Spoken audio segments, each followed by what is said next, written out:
सुप्रभात। अखंड और अनन्य चिंतन, यह हमारी आज की आध्यात्मिक चर्चा का विषय। अखंड और अनन्य चिंतन। भगवत कृपा का अर्थ है अखंड और अनन्य चिंतन होना। भगवान का चिंतन, भगवान की स्मृति ही यथार्थ संपत्ति है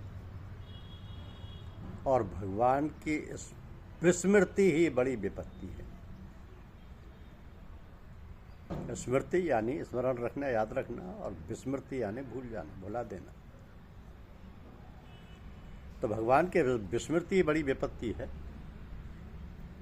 विपदो नैव विपदे, संपदो नैव संपदे, विपद विस्मरणम विष्णु, संपन्न नारायण स्मृति।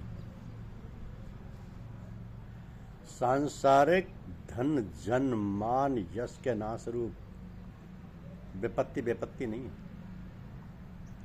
और इनकी प्राप्त रूप संपत्ति नहीं। भगवान विष्णु का स्मरण ही विपत्ति है। भगवान विष्णु का स्मरण ही विपत्ति है और नारायण का स्मरण ही संपत्ति है। भगवान विष्णु का विस्मरण, भुला देना, विपत्ति है और नारायण का स्मरण ही संपत्ति है। क्योंकि भगवत स्मरण से परमानंद रूप परमात्मा की प्राप्ति होती है और भगवत विस्मरण पूर्वक विषय चिंतन से नरकों की प्राप्ति होती है।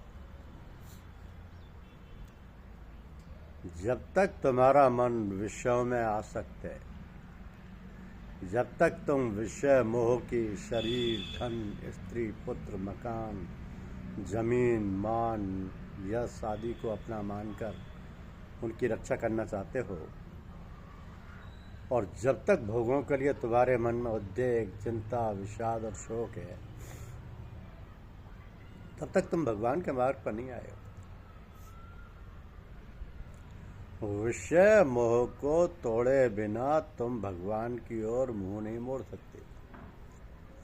जो पूर्व की ओर चलना चाहता है उसको पश्चिम की ओर पीठ करनी होगी। इसी प्रकार विषय भोगों को पीठ दिए बिना, उनके लिए निष्प्रह हुए बिना भगवान की ओर चलना संभव नहीं है।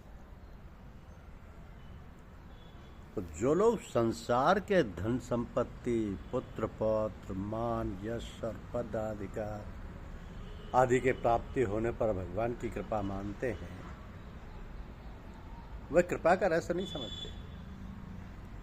इन सबकी प्राप्ति होने पर इनमें मोह बढ़ता है, दिन रात इन्हीं का चिंतन होता है। तो विषय चिंतन से क्रमशः आसक्ति, कामना, क्रोध या लोभ, सम्मोह, स्मृति भ्रंश और बुद्धि नाश होकर अंत में सर्वनाश, आत्मा का पतन हो जाता है। तो जो वस्तुएं भगवान को भुलाकर आत्मा के पतन में कारण हों, उनकी प्राप्ति में भगवत कृपा कैसे? यह तो कृपा का विस्मरण है। कृपा तो तब है जब चित्त भगवान चित्त परायण हो जाए।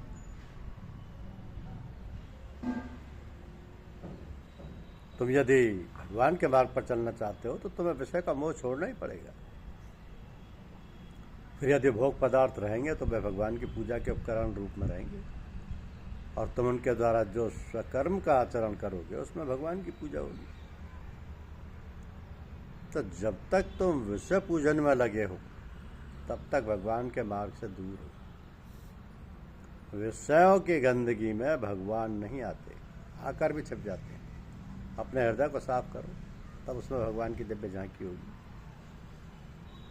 किसी बाहरी दिखावे से भगवान नहीं मिलते। कपड़े बदल लिए, स्थान बदल लिया, आसन लगा लिया, ऊपर के और भी परिवर्तन कर लिए, साधन की शुद्ध भावना से करने पर ये बाह्य साधन भी अच्छी चीज़ है, परंतु वास्तविक साधन नहीं।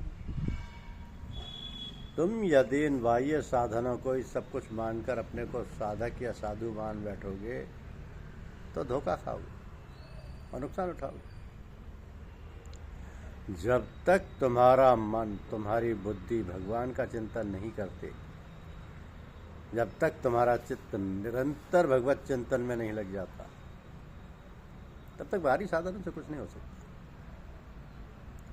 तुम्हारा जीवन यदि भगवान के अखंड स्मरण सुधार रस को चखे बिना ही चला जाएगा तो इससे बड़ी और कोई हानि नहीं हो सकती।